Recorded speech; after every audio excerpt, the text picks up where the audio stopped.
La diplomatie de MC est en panne. Vous savez que Monsieur Stéphane Séjourné était dans une sorte de tournée africaine qui s'est achevée en Côte d'Ivoire, à Abidjan. Stéphane Séjourné, vous le connaissez. C'est le ministre des Affaires étrangères, n'est-ce pas, de MC. Et alors, avant son départ pour cette tournée africaine, vous savez qu'il y a eu une conversation téléphonique entre monsieur le ministre de la Défense, qu'on appelle Le Cornu, d'accord, entre ce ministre des Armées et son homologue russe, monsieur Sergueï Shoïgu. Moi-même, j'ai parlé de ça, nous avons épilogué là-dessus. Et je crois que les comptes rendus de ces appels téléphoniques initiés par Paris, parce qu'il faut le souligner, c'est pas Moscou qui a initié l'appel, c'est Paris qui a initié l'appel. Les comptes rendus qui ont été faits, du côté russe tout comme du côté, n'est-ce pas, de l'Hexagone, je crois que ça n'a pas été du goût des missionnaires de MC. Et donc, ils se sont mis à dénoncer avec virulence le compte rendu de M. Sergueï Shoïgu. Compte rendu, certainement, peut-être qu'il y a eu 2-3 phrases où ils se disent que non, ça c'est pas ce que nous avons dit par rapport à notre conversation. Vous avez instrumentalisé, vous voulez manipuler donc la conscience de masse dans cette histoire d'appel téléphonique. Et d'ailleurs, là-dessus, il faut dire aussi que l'ex-président français Monsieur François Hollande, d'accord, j'allais me tromper, Monsieur François Hollande avait dit, après cet appel, qu'il faut cesser tout, n'est-ce pas, contact avec la Russie. Moi, ça me fait rire. Et aujourd'hui, Monsieur Séjourné, qui était à Abidjan, je ne sais pas maintenant s'il est de retour ou pas, parce que c'est depuis le lundi, voilà, la semaine passée, voilà, il était en tournée. Depuis Abidjan, il fait une déclaration. Déclaration, d'ailleurs, que j'ai sous la main ici. Voilà, c'est un peu pathétique. S'il vous plaît, partagez la vidéo dans tous les groupes possibles. Abonnez-vous sur cette page, activez la cloche de notification pour ne plus rater mes vidéos. Écoutez ce qu'ils disent. La France n'a plus intérêt de discuter avec les responsables russes.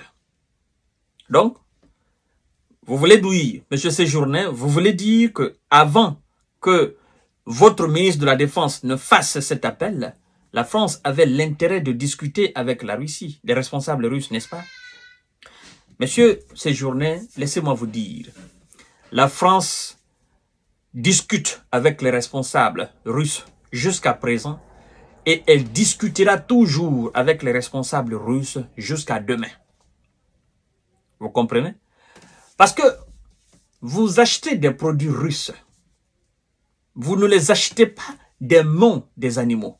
Vous les achetez des mains des Russes.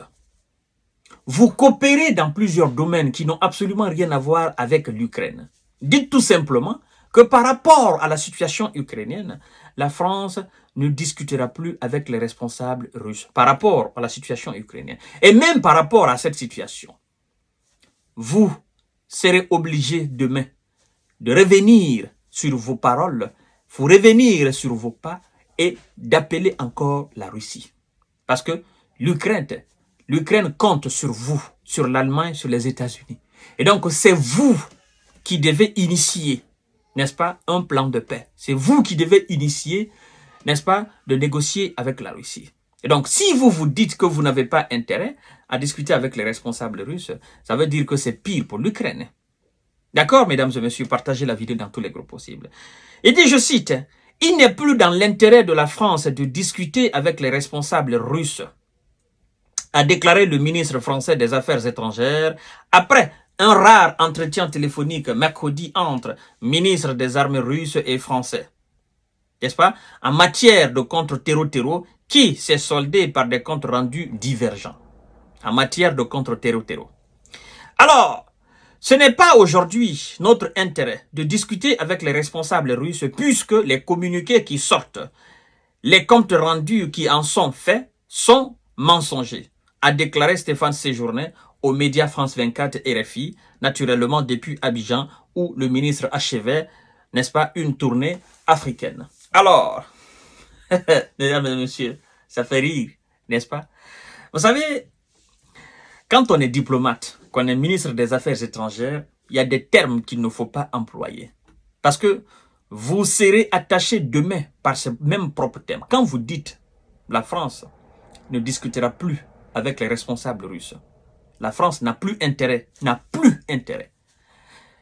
Quand on est diplomate, dire plus ou dire jamais, normalement, vous devez sortir ça de vos jargons. Parce que, ministre des Affaires étrangères, en fait, vous êtes le conciliateur, vous êtes le lien même, malléable, entre votre pays et les autres pays. Quand les autres ministres se fâchent dans le gouvernement, vous, ministre des Affaires étrangères, c'est vous qui devez les calmer à travers votre qualité diplomatique. Et quand il y a un problème entre votre État et un autre, naturellement, c'est vous qui devez être malléable. C'est vous qui devez jouer de la grande diplomatie pour apaiser les tensions. Mais quand vous commencez à employer déjà des choses, des termes, des phrases qui ne sont pas dans les conditions normales, utilisables pour un diplomate expérimenté, parce que un monsieur Lavrov voilà, c'est pas des termes appropriés pour un diplomate. Vous serez obligé à parler avec la Russie. Obligé. Parce que c'est vous qui êtes en position aujourd'hui de faiblesse. Et la Russie, elle est en position de force. Et donc, entre vous, qui doit aller vers qui? Moi, je vous ai apprécié la fois dernière, quand vous avez entamé ce premier contact. Dans les conditions normales, vous devez vous en foutre du compte rendu, n'est-ce pas, par le ministre de la Défense russe. Peu importe ce qu'il va dire là-bas. Vous savez ce que vous avez dit. C'est pas à cause d'un compte rendu que vous allez couper la parole aussi à la Russie. C'est une mauvaise gestion de la parole. Dites tout simplement, non, c'est pas ce que nous avons dit. Nous avons discuté de ça et ça et ça. Et puis, si de l'autre côté, ils sont allés raconter autre chose, ok, cela ne regarde qu'eux. Mais en tout cas, nous savons ce que nous avons dit. Et puis, vous continuez la parole. Vous voulez négocier. Mais vous voulez bomber le torche en négociant. Ça ne marche pas. C'est lui qui est en position de force et c'est lui qui est censé bomber le torche en négociant. Vous voulez négocier et puis vous voulez jouer au préalable. Non, c'est celui qui est en position de force que vous devez dérouler. Normalement, c'est lui qui est censé venir avec des préalables parce que c'est lui qui domine sur le terrain. Alors, si vous n'avez plus d'intérêt à discuter avec les responsables russes, ben vous découragez les autres qui, naturellement, avaient voulu suivre votre chemin parce que vous avez initié cet appel. Certainement que l'Allemagne, quelque part, avait décidé de faire autant que vous ou avait décidé de faire la même chose que vous. Mais puisque vous désistez même, vous dites non, on ne fait plus, ben, les autres aussi, ben, écoutez, ils disent, bon, les Français ont essayé, ça n'a pas marché, nous, qu'est-ce qu'on va faire? Vous voyez? Donc, une seule action peut entacher toutes les autres actions derrière. Si c'était bien passé entre vous, si vous aviez été docile ou que vous vous étiez mis dans une position un peu, un peu souple, ben, certainement, vous auriez donné le courage aux autres, naturellement, de vous booster, de vous encourager et aller dans ce sens de négociation.